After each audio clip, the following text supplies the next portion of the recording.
शुरुआत करते हैं अपने इस धासु चैप्टर की, जिसमें हमने शुरुआत कर दिया था ज्यामिति का। और उसमें हमने पॉइंट्स क्या है, पॉइंट्स के बारे में पढ़ा था, रेखाओं के बारे में पढ़ा था, किरण के बारे में पढ़ा था, और रेखाओं के कितने टाइप होते हैं उनके बारे में पढ़ा था। यहाँ तक कि हमने समांतर रेखाओं के बारे में भी पढ़ा था, लेकिन वहाँ पे हम विस्तृत जानकारी में नहीं पढ़ पाए थे। तो समांतर रेखा के अंतर्गत हमने क्या पढ़ा था कि अगर दो पैरेलल लाइन है और उनको एक ट्रांसवर्सल लाइन कट कर रही है, एक तिर्यक रेखा या ट्रांसवर्सल लाइन कट कर रही है, तो इनके जो संगत कोण होते हैं वो आपस में बराबर होते हैं।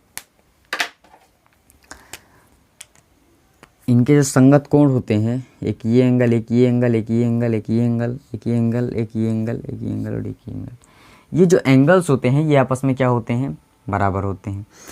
मान लीजिए मैंने एंगल एक नाम दिया, क्योंकि देखिए संगत का मतलब होता है एक दूसरे के पक्ष में। संगत का मतलब आप नॉर्मली भाषा में समझेंगे तो संगत का मतलब क्या होता है, कुछ ना कुछ संगत हो उसका। तो ये अगर लाइन है, ये वाली लाइन के ऊपर के जितने भी एंगल हैं, ये वाला एंगल, तो ये वाला एंगल होगा ये वाली लाइन के ऊपर वाले एंगल के का संगत, और ये वाला एंगल होगा ये वाली लाइन के ऊपरी वाले, जितने भी लाइन के ऊपर वाले एंगल होंगे वो आपस में क्या होंगे, संगत होंगे। तो ये वाली लाइन के ऊपर में ये एंगल है तो ये वाला एंगल इसके संगत होगा, ये वाला एंगल इसके संगत होगा। अब इस लाइन के नीचे का जो एंगल है ये वाला, और ये इस वाली लाइन के नीचे का एंगल ये भी आपस में बराबर होगा, और ये वाला जो एंगल है ये वाला इसके संगत होगा, इस लाइन के नीचे वाला। तो ये हमने पढ़ा था, पैरेलल लाइन के बारे में अध्ययन किया था। अब हम कुछ अच्छे, मैंने आपसे कहा था कि एसएससी में जितने भी क्वेश्चन पूछे गए हैं उन सारे क्वेश्चनों को हम यहाँ पे अच्छे तरीके से करेंगे। और ज्यामिति की शुरुआत की गई है तो इसको स्टैंडर्ड, क्योंकि हमने बहुत सारे बेसिक्स कवर किए थे और वहाँ पे थोड़ा सा दिखाई नहीं दे रहा था क्योंकि मार्कर अच्छी क्वालिटी का नहीं था, तो वहाँ पे थोड़ा सा दिखाई कम दे रहा था। तो ये जो है तो अच्छी क्वालिटी का है और यहाँ पे स्टैंडर्ड लेवल के क्वेश्चन। तो अब हम समझ लेते हैं कि कोण क्या है। देखिए, जब मैंने आपको बताया था कि एक पॉइंट से, एक बिंदु से जब कोई रेखा आगे बढ़ने लगती है तो अब उसे हम क्या कहते हैं, किरण कहते हैं। जैसे उदाहरण मैंने दिया था सूर्य का, सूर्य से जब किरण आती है हमारे पृथ्वी पर तो वो वहाँ पे बढ़ती रहती है अनंत की ओर। पृथ्वी में आई, बुध में आई और शुक्र में आई और इसी प्रकार से मंगल ग्रह में जाएगी, तो कई सारे ग्रहों में वो अनंत रूप से बढ़ती है। उसी प्रकार की ये किरण भी, इसका एक फिक्स्ड पॉइंट होता है और इस फिक्स्ड पॉइंट से आगे की ओर बढ़ती हुई, ये जो साइन है ये आगे बढ़ने का साइन है, तो ये पॉइंट होती है। तो जब दो ही संगत बिंदु एक हो, अगर दो पॉइंट हैं, दो किरणें हैं और उनका जो पॉइंट है संगत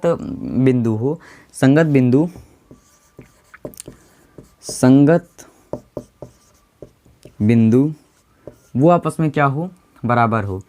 दो किरणें हों और उनका जो संगत पॉइंट है वो क्या हो, आपस में बराबर हो। तो जो उनके बीच का जो क्षेत्रफल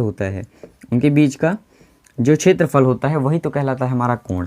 कोण को हम थीटा से प्रदर्शित कर देते हैं और कोण को मापने के कई तरीके होते हैं जो हम आगे ही क्लासेस में पढ़ेंगे। थीटा को मापने के लिए एक तो आप जानते हैं डिग्री माप, एक होता है रेडियन माप, इसी प्रकार से बहुत सारे मापें होती हैं कोण को मापने के लिए। तो ऐसी दो किरणें जिनका जो संगत बिंदु एक हो और वो अनंत की ओर बढ़ रही हों, तो उनके बीच का जो क्षेत्रफल होता है वो क्या कहलाता है, कोण कहलाता है। और इसे हम थीटा से प्रदर्शित करते हैं, कोण, या इसी को हम इंग्लिश में बोल देंगे एंगल। और अब समझते हैं कि एंगल के कितने टाइप होते हैं। तो अब समझेंगे टाइप्स ऑफ एंगल के बारे में। ये जो है ये टाइप्स ऑफ एंगल है। इसके बाद हम पेयर्स ऑफ एंगल पढ़ेंगे, मतलब कि कोणों के युग्म। तो सबसे पहले मैंने आपको पहले ही बता दिया कि जब दो किरणों का जो संगत कोण हो, जैसे ये एक पॉइंट है, इससे दो किरणें जा रही हैं, हॉरिजॉन्टल पॉइंट जो है वो ये एक ही है, तो इनके बीच में जो कोण बनेगा वो कितना, वो क्या कहलाएगा, इनके बीच का जो क्षेत्रफल होगा वो कोण कहलाएगा, इनके बीच की दूरी। और अगर मान लीजिए एक ही किरण है और इसके ऊपर हॉरिजॉन्टल पॉइंट तो यही रहेगा और इसके ऊपर से एक लाइन चली गई, तब तो एंगल कितने डिग्री का बना, तब वो 0 डिग्री का एंगल बना। तो ये कितने डिग्री का एंगल हो गया, ये हो गया 0 डिग्री का एंगल। और अब समझते हैं समकोण यानी कि राइट एंगल के बारे में। अब जो समकोण होता है, तो अगर एक लाइन सीधी हो और एक सीधा लंब हो। समकोण में कंडीशन होती है लंब की भी। आपसे क्वेश्चन में ऐसा भी पूछ सकता है कि एक लंब है, तो लंब का मतलब 90 डिग्री होता है। यदि कोई एंगल 90 डिग्री का है और जो उसमें एक हॉरिजेंटल लाइन है वो एकदम सीधी है, मतलब लंबवत है, और तो उसके बीच का जो एंगल, जो उसका क्षेत्रफल होता है वो 90 डिग्री का होता है, और इसे हम क्या कहते हैं, इसे हम कहते हैं समकोण। अगला आता है न्यून कोण। तो न्यून कोण का मतलब होता है, वैसे भी अगर इसके नाम से आप इसकी परिभाषा निकालेंगे तो न्यून का मतलब क्या होता है, न्यून का मतलब होता है न्यूनतम, छोटे से छोटा। तो न्यूनतम मतलब छोटे से छोटा या सबसे छोटा। तो ऐसा एंगल जो क्या हो 90 डिग्री से, तो क्या हो ऐसा एंगल जो 0 डिग्री से क्या हो बड़ा हो। अब ये छोटा वाला, ये जिस साइड में ये जो मुंह होगा ये इसका इस सिंबल का, तो जिस साइड ये बड़ा मुंह होगा, ये वाला खुला मुंह होगा, उस साइड की जो संख्या होगी वो बड़ी होगी। तो 0 डिग्री से क्या होना चाहिए, जो थीटा है हमारा, इसको 90 एंगल को थीटा से प्रदर्शित करते हैं, मैंने आपको शुरू में ही बता दिया है। तो जो थीटा होना चाहिए वो 0 डिग्री से बड़ा होना चाहिए और 90 डिग्री से कम होना चाहिए। तो इस कंडीशन में हम कहेंगे कि क्या है, न्यून कोण है। इसमें बहुत ज़्यादा कन्फ्यूजन रहती है। न्यून कोण को इंग्लिश में कहते हैं एक्यूट एंगल, ये स्पेलिंग गलत है, इसको हम क्या कहते हैं एक्यूट एंगल, और इसको ऑब्ट्यूज एंगल कहते हैं। एक्यूट एंगल मतलब कि छोटा। वैसे भी आप देखेंगे छोटे छोटे बच्चे जो होते हैं बहुत ज़्यादा क्यूट होते हैं, छोटे छोटे बच्चे। तो एक्यूट का मतलब छोटा से छोटा कोण। तो ऐसा कोण जो 0 डिग्री से क्या हो बड़ा हो और 90 डिग्री से कम हो, तो ऐसे एंगल को हम कहेंगे न्यून कोण। अधिक कोण का मतलब है जो 90 डिग्री से क्या हो बड़े हो। ऐसा एंगल जो क्या हो 90 डिग्री से तो बड़ा हो लेकिन 180 डिग्री से छोटा हो, तो ऐसे एंगल को हम क्या कहेंगे, अधिक कोण कहेंगे। 90 डिग्री से बड़े और 180 डिग्री से छोटे एंगल को हम क्या कहेंगे, हम कहेंगे अधिक कोण या ऑब्ट्यूज एंगल। तो पुनर्युक्त या बृहत्त कोण का मतलब होता है ऐसा एंगल जो क्या हो 180 डिग्री से बड़ा हो, 180 डिग्री से क्या हो बड़ा हो, 360 डिग्री से छोटा हो और 180 डिग्री से बड़ा हो। इसे हम ग्रेटर देन, ये जो बड़ा वाला मुंह होते, अगर हम इसको पढ़ेंगे तो 6 लिखा है, 6 का मतलब, अब ये इधर बड़ा वाला मुंह इधर है, तो इसका मतलब है कि जो हमारा थीटा होगा वो ग्रेटर देन होगा 6 से, और जो थीटा होगा हमारा वो लेस देन होगा 90 डिग्री से। तो ये इस कंडीशन में हम इसको ये कहेंगे, ऐसे पढ़ते हैं इसको, greater than N equal and less than N equal.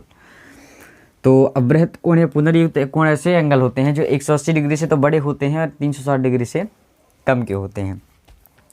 पूर्ण कोण या कंप्लीट। पूर्ण कोण मतलब कि जो हमारा एंगल हुआ, जो हमारा थीटा हुआ, उसका घुमाव पूरा हो गया, ये इसका घुमाव क्या हो गया पूरा हो गया। तो इस कंडीशन में 360 डिग्री का एंगल बनता है, मतलब एंगल पूरा हो गया। और इस कंडीशन में कैसा एंगल बनेगा, इसकी आकृति अगर इसके डायग्राम को देखा जाए तो ये कैसा एंगल बनेगा, ये कुछ ऐसा बनेगा, मतलब कि ये 180 डिग्री से तो बड़ा है और 360 डिग्री से कम है। तो ऐसे एंगल को हम बृहत्त या पुनर्युक्त कोण कहेंगे। एक कोण और होता है सरल कोण, सरल या ऋजु कोण। ये इसमें भी थोड़ी सी कंफ्यूजन होती है, कहीं कि आपको ऋजु कोण या सरल कोण मिलेगा। तो सरल मतलब जो एक सीधी रेखा में हो। अगर कोई सीधी रेखा है तो सीधी रेखा में जो एंगल बनता है वो बनता है 180 डिग्री का। हालांकि मैंने ये पहली वाली क्लास में बता दिया था, लेकिन जो सीधी रेखा में एंगल बनता है वो 180 डिग्री का बनता है। तो इन एंगल्स के जो टाइप है उनको पढ़ने के बाद अब समझते हैं कि एंगल्स के पेयर क्या क्या होते हैं। अब समझते हैं कोणों के युग्मों के बारे में, मतलब पेयर्स ऑफ एंगल्स। कितने टाइप के पेयर्स हम यहाँ पे कितने टाइप की युग्म में कोणों को बांट सकते हैं, उन चीज़ों के यहाँ पे हम समझेंगे। तो पहला है हमारा शीर्षाभिमुख कोण।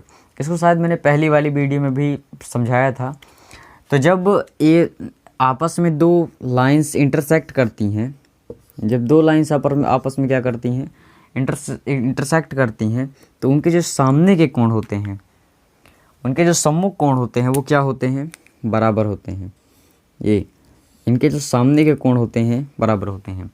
मतलब कि अगर ये 10 डिग्री का एंगल है तो इसके सामने का कोण मतलब ये भी 10 डिग्री का एंगल हुआ, और अगर ये 20 डिग्री का है तो इसके सामने का कोण ये, मतलब ये भी 20 डिग्री का होगा। तो ऐसे कोण कैसे कोण कहलाते हैं, वर्टिकली एंगल मतलब शीर्षाभिमुख कोण। इसके बाद पूरक कोण। पूरक कोण का मतलब होता है ऐसा एंगल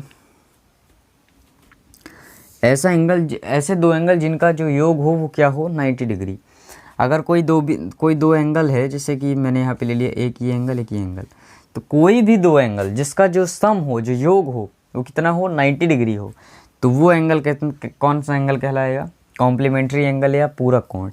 जैसे यहाँ पे मैंने ले लिया इसको 40 डिग्री और इसको ले लिया 50 डिग्री, तो ये 40 और 50 मिलकर के कितना दे रहे हैं, ये दे रहे हैं 90 डिग्री। तो इसका मतलब हुआ कि ये जो होगा ये क्या होगा, पूरक कोण यानी कि कॉम्प्लीमेंट्री एंगल होगा।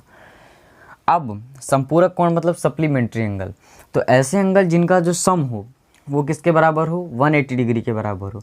ऐसे दो एंगल जिनका जो सम हो वो क्या हो 180 डिग्री हो, तो वो एंगल्स क्या कहलाते हैं, समपूरक कोण कहलाते हैं।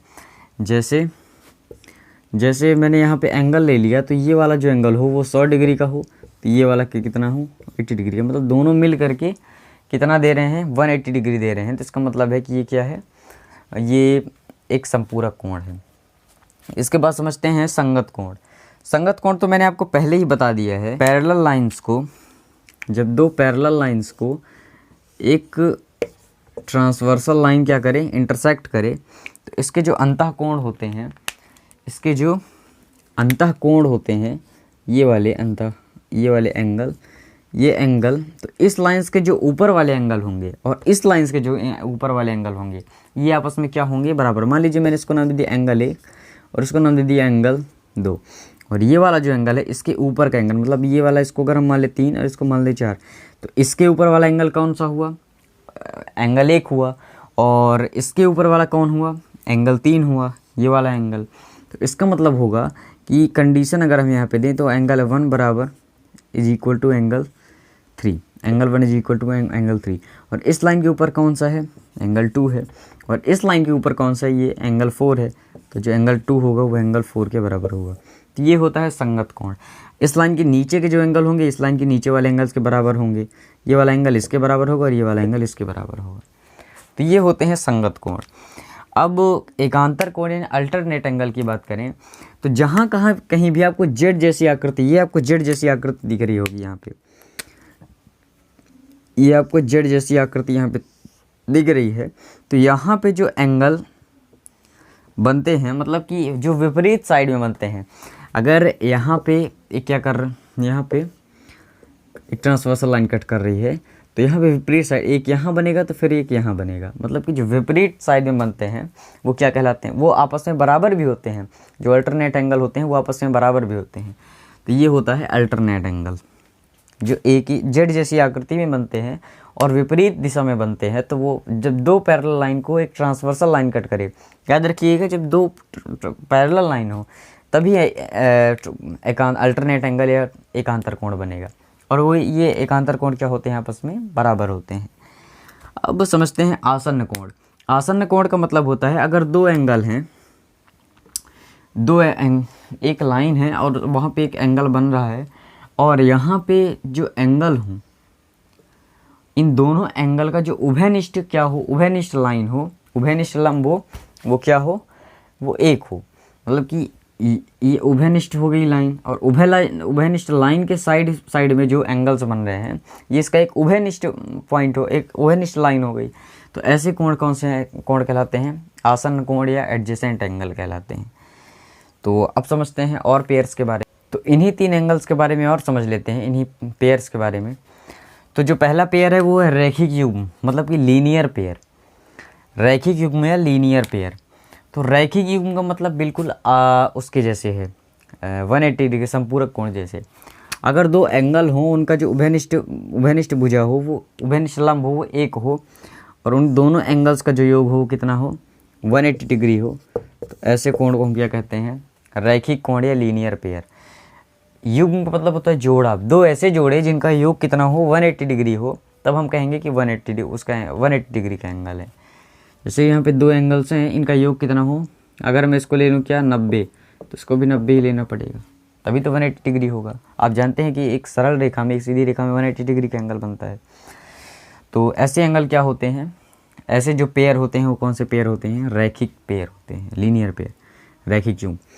बाह्य कोण का मतलब होता है बाहर के। जब मैंने आपको समझाया कि जब दो पैरेलल लाइन को एक ट्रांसवर्सल लाइन इंटरसेक्ट करती है तो इसके जो बाहर के कोण होते हैं, ये बाहर के कोण होते हैं, जो इन्हें हम कहते हैं एक्सटर्नल एंगल, और जो इसके अंदर के कोण होते हैं इन्हें हम कहते हैं आंतरिक कोण या इंटरनल एंगल।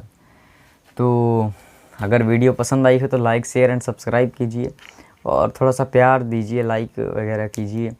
और ये जो वीडियो है ये है पार्ट